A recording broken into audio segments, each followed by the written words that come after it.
Hi y'all, it's Belle. Welcome back to my channel. Today's video is going to be a recent reads, so 10 more recently read books. First up is The Prison for the Magically Cursed by Perkins. Brett had sent me this, thank you so much. Cannot wait for more from him. He's such a sweet soul. This was just incredible. I'm very impressed and just so proud of him. It's just such an incredible debut. I can't even believe it's a debut. It's that good.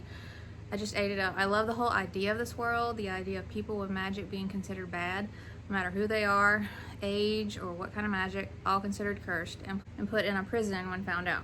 It makes you wonder if it would be the same in real life if magic was real, but I think it would, because the truth to this part of the story is that applies to real life, is that people fear what is different or what they do not understand. Also, jealousy causes a lot of bitterness and hate as well. And you know, some people watching others do something they want but can't do makes them insane sometimes, with jealousy and bitterness and all that good stuff. The story building was incredible. The magic system was so easy to understand and follow. I loved how every cursed kid we see had such a unique and different magical ability. Loved it. I especially loved Mason's and how exceptionally unique his was. Mason was such a great main character, and I'm glad in a way that he went to the prison, because the life he was living before wasn't living at all. I love seeing him make his first friends, meet others like him, and embrace who he is and what he can do. Such a brave kid. The friends he makes, Lev and Abigail, were so fascinating to me and such great kids. I can't wait to learn more about them, especially the mysteries of Lev. Both had been there alone for so long, so all three helped each other in so many ways. They all came such a long way too by the end of the book, so phenomenal character growth and development. Such endearing characters that steal your heart. As for Valkyrie and Talon, just wow, I could almost feel the power coming off the page. Every time I read a part with them, it's hard to explain, but every time I read a part with them, their presence was so strong, it radiated off the page as well. Just superbly written.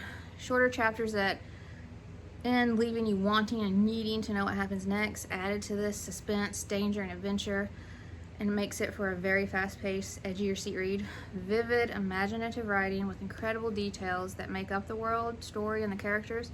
Everything we have learned by the end of this have only made me so eager to learn more. That ending was epic and amazing as well. This is out now, just highly recommend it. I am so in love. Congrats, Brett. I can't wait for many more books to come out from you. You're gonna go very far if you keep it up like this. Next, I read the second in the Poppy Pym series, Poppy Pym and the Double Jinx by Laura Wood. I think Laura Wood went on to write, I think she started with Poppy Pym. I think she went on to write young adult or adult, but this is what I know her from, and I'm loving these. I'm loving her writing. Her just Poppy Pym is amazing. I'm just loving the series so far. It's the second. So much fun, amazing characters and mysteries, humor, and just writing, like I've said. And still loving the circus people element so much. I also love the theater element used for this mystery as well. Can't go wrong with including Macbeth too. Also, it's Halloween time at the school, so this adds even more atmosphere and awesomeness, and perfect for right now.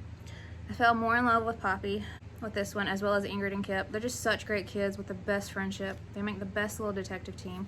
There's a bomb drop towards the end that had my jaw on the floor as well. Excited to see where that goes next. This has everything, including an army of guinea pigs.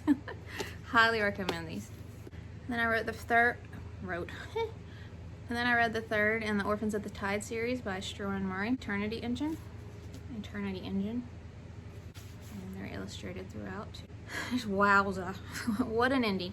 Definitely went out with a bang. I think this is the last in the series. He did write on my page, he's got details coming out about the next book, and I don't know if that meant a next book connected to this or just his next book in general. Since I think this, it says on like the synopsis of this one and stuff, the epic conclusion or something. So I'm assuming it's just his next book in general. But I'm excited for a new book. So I've been keeping my eye out, and I will continue to do so, because his writing is just, so this is the end. He went out with a bang. Either way, it went out with a bang. This is for sure one of my all-time favorite trilogies now that I've read the whole thing. They have so much depth and imagination. Superb world and story building continues with this. The city and everything, everyone that happening there, what's below the city, a certain realm and everything about that, and just every last detail are written with such vivid, detailed descriptions that you can clearly envision and that just flow perfectly. Then the characters are written so well, and you love the good ones so much, and you love to read about the bad ones so much too. It's just so good. The enemy is so well done. I feel like he's in my own head tormenting me, maybe because I have my own voice in there that sometimes talks to me the same way, like many of us do. Ellie is such an intriguing and fascinating character. We've been through so much with everyone in the book, but especially her. We also got to learn more about her mom and get a bigger picture and backstory there, and I really enjoyed that, along with some other characters we get to see for the first time in this current situation. Just so well done how that was just, ugh. Seth is also just as fascinating and intriguing and such a strong soul. Anna is the most incredible best friend anyone could ever hope for. Kate's story in this one really hooked me too, and I love the direction that one took. And Mole Wars just may have my heart though. Everything we learned over the course of the trilogy, but especially in this one about the Inquisition, is very thought-provoking and a great conversation starter about things. Don't want to spoil, but I think what they do and why can apply to many people and companies in real life. The ending was absolutely perfect. So many twists and turns. I was kept guessing and on the edge of my seat. I had goosebumps by the end, and it wrapped up perfectly and was a very satisfying ending that these characters I've grown very fond of truly deserved. I will miss them, but I'm eager to see what he writes in the future. I'll be impatiently waiting. The way it ended, I could see where a spin-off story with what they do next could happen, and I would love that. But either way, whether it's that or something completely new, I will be there waiting to buy as long as it's middle grade or upper middle grade. Highly recommend. Part of my wanting to read some of my summary books during summer. Shabbat, Sabotage by Emma Carlson Berne. So beautiful. This is just such a heartwarming, charming summer camp story with some mystery thrown in. I just had a blast with it. This has so many relatable themes for kids. Homesickness, anxiety, fear, and more. I really love this Jewish sleepaway camp and everything we experienced along with our characters. If this is what camp is like, I really missed out never getting to go. These girls created such a bond and fierce friendships with one another. They leaned on one another, helped and supported one another, and learned that with teamwork and a little detective fun, you can achieve so much. This had the best summer cozy vibes, which I didn't even realize could be a thing until reading this. These characters are so endearing and engaging. They just melt your heart. A book full of great messages and lessons that I think kids would benefit greatly from reading. Just highly recommend. Just such a wholesome story. And then I read, this is the second in the Murder Most Unladylike series, Arsenic for Tea by Robins Stevens. I read the UK edition, but I also have the US edition. These aren't called, in the US they're called A Wells and Wong Mystery. And this one has a different title too, Poison is Not Polite. I love this one even more than the first book. I flew through this. I didn't even ever want to put it down. The mystery and intrigue, the quirky cast of suspects, the sleuthing goodness, danger, and everything were even more incredible in this. I love the change of location and everything we learn here and what it shows us about one of our characters in particular. The intrigue kept me guessing, and I was shocked at who done it. I couldn't even guess. I went back and forth so many times with who I thought did it. Wrong, wrong, wrong. All the Detective Society stuff was amped up even more as well. I just love everything detective-y about these. It's done phenomenally, and I love the extra little twist on their society in this one. I have no idea what the English goodies are they're eating half the time, but regardless, they sound so yummy. And I recommend reading these curled up with a blanket and some yummy treats, because you'll be hungry. Such cozy reads in general. The story and mystery was built up at the perfect pace with well-placed and timed clues sprinkled about. These can get dark, I mean murder mystery, but they're just such great fun. Loving the development of Hazel and Daisy's friendship. They've both already come such a long way in this friendship, but still have some work to do. Daisy was giving Hazel more credit and being less forceful, and she can still be mean occasionally. Although in this one, I didn't really find her being mean to Hazel all that much. She's still some, but... And Hazel has done great finding her voice, but she still also has some work to do on standing up for herself more and not just following Daisy with everything. One thing I was perturbed about was that Hazel didn't get the credit for a huge thing at the end. Daisy should have given her sole credit for that thing, but that wouldn't be Daisy. And Hazel didn't even say anything, plus it didn't bother her at all, or her even think about it. Like she didn't, because we're reading from her point of view, she didn't even have a thought that Daisy didn't say anything or not. But that's just Hazel. I love them.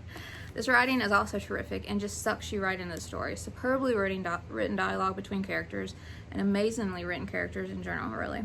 The author also has such a knack for writing the best cast of suspects for a murder mystery. Highly entertaining. Highly recommend. Just loving this series so much. And then I read Trex by Christyne and Morrell, and the author had sent me this. Thank you so much. This book that I bought myself. I love that book. I think I love this one even more. And this is out now. It recently came out. This was just phenomenal. It alternates points of view each chapter between Trex, Millie, and the mysterious character that is Brick. And I love that. Like I always do. You get to see the story from all sides. Trex shocks everyone and everything he touches, and is attending school for the first time ever, so already an outcast in a way. Millie has severe stomach aches, and she is bullied and isolated because of it, so they have a connection of both not fitting in or belonging. Millie also wants to be a detective, and she works on this every day. I just love her. When the Green Glass House series is mentioned, and then Millie mentions picking up where she left off in the latest Myrtle Hardcastle mystery, or compares herself to Sherlock or Myrtle, I was gasping with excitement. Those are two of my all-time top favorite series. It made me love this even more and love Millie even more. She's my kind of girl for that. So neat to see. The writing is phenomenal, even more so than her last book, which that one impressed me alone. The extended metaphor on page 34 that Millie compares her stomach aches to is genius. It's perfect. Oh, so good. So many kids will relate to that, plus so many other things. The anxiety, not fitting in, not belonging, loss of a parent, feeling not good enough, and even poor communication between parents and kid. And back to the writing for a second. I have to tell y'all one of my favorite lines in here. I think it's during Millie's point of view, and she's not talking out loud, it's just like a narration. If I were reading this in a book right now, I'd slam it shut and drop it off with a little free library, or else I'd chuck it against a wall for having such boneheaded main characters. It's so brilliant. I laughed so hard. I read the last 50% in one sitting. I could not put it down. All the twists and turns, the secrets revealed, the danger and suspense, edge of your seat action wouldn't let me put it down.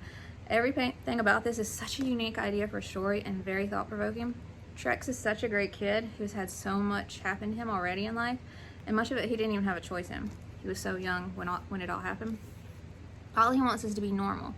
Millie is extremely smart, quirky, so very brave, cunning, and a little bit sassy. I love her. And I kind of want a detective mystery middle grade series starring her now. It would be so good.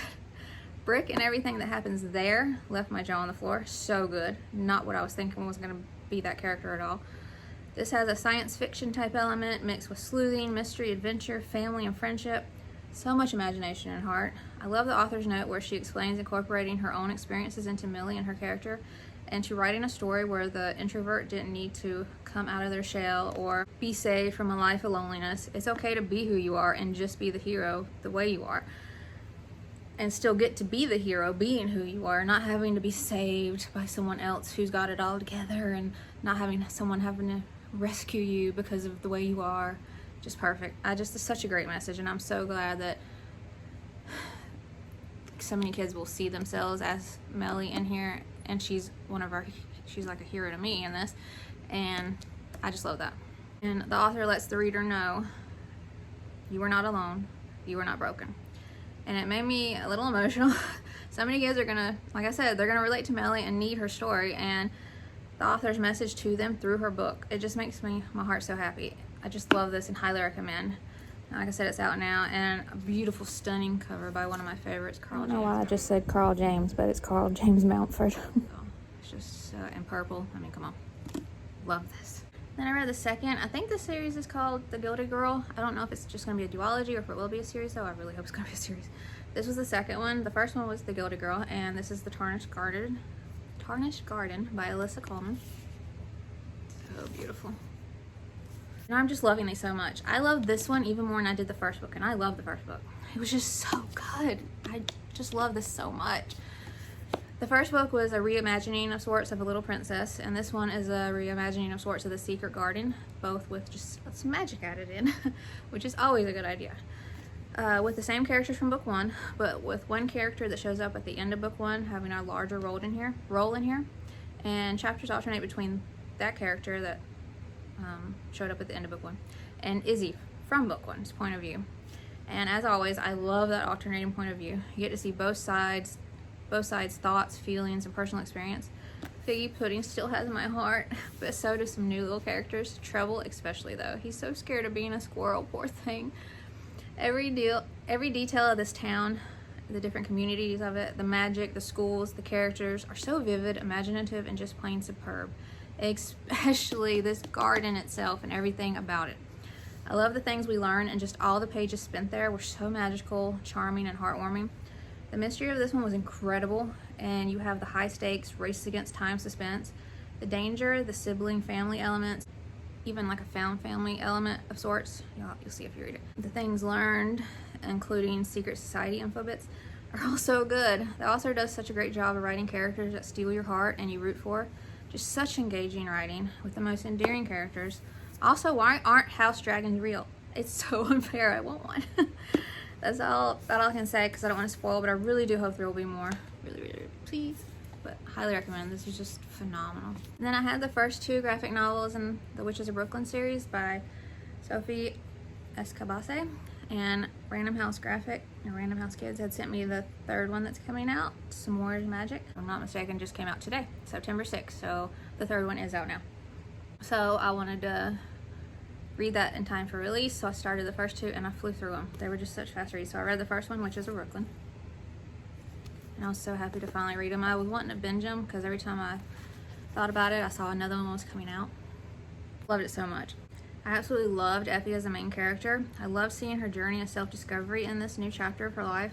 I adore her aunts, Celamine and Carlotta. They are the absolute best. They're so different, but her aunts are so different, but balance each other out perfectly. Lion also is just the cutest. I love seeing the friendship develop and grow between Effie and her new friends, Oliver and Barrett too.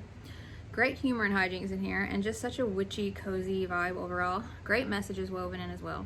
I loved Oliver's opinion on smartphones, how we waste so much of our lives on them. I hate that many kids are included in that. Also, when some artists let you down that you've built up on a pedestal in your head, some messages on that and what that's like. And I loved when it says in here that it's possible to love the art while you may not agree with the artist on everything, that the feelings you experience through the art are yours, and your feelings are yours and yours alone. I related so much to that. Made me think of when I got attacked for reading and liking a series that cannot be named, Harry Potter. I mean, how dare I? My husband bought me the complete series for Christmas, the Christmas before it all blew up. But no, I shouldn't read them. I mean, it's so crazy, but yeah, I love that in there. That just I just love seeing that. Just highly recommend. And the art is beautiful. The author is the illustrator as well of that graphic novel, and she did an incredible job with this. And then I read the 3rd in the Murder Most Unladylike Mystery series by Robins Stevens, or A Wells and Wrong Mystery, but First Class Murder. So this is the 3rd one, and I read the UK edition. And the US edition is also called First Class Murder this time. It's also the same title. But I'm having such a great time sleuthing along with these girls. Another new location this time, a train, but more specifically the Orient Express. So atmospheric. This is paying homage to Agatha Christie's Murder on the Orient Express in a way, and it's referenced in here and hadn't long been published at this time too. So I loved what the author did with all of that and the connection. Both Hazel and Daisy's character development continues to progress at a realistic pace, and it's just so wonderful to watch the development and their friendship change and grow for the better. They really are 2 completely different personalities, but when put together are unstoppable. One of my favorite lines from Hazel in here is, like she's thinking to herself, sometimes Daisy sees things that I do not, and sometimes I understand things that Daisy would never be able to. We are no better or no worse than each other. We are simply different. Amen. She's already so wise for her age. So is Daisy. Again, both wise in different ways as well. I loved how the last book we got Daisy's family experience, and this one we got a little bit of Hazel's with her father. And I have to say I quite enjoyed her dad. He's very well written, a man who demands respect because he knows he deserves no less than that. I loved his relationship with Hazel and was very moved by some parts toward the end. They also see an old pal from the last book, so to speak, and they're very surprised. They also get a little help from another kid passenger. Just like the other books, the author writes the cast of suspects phenomenally.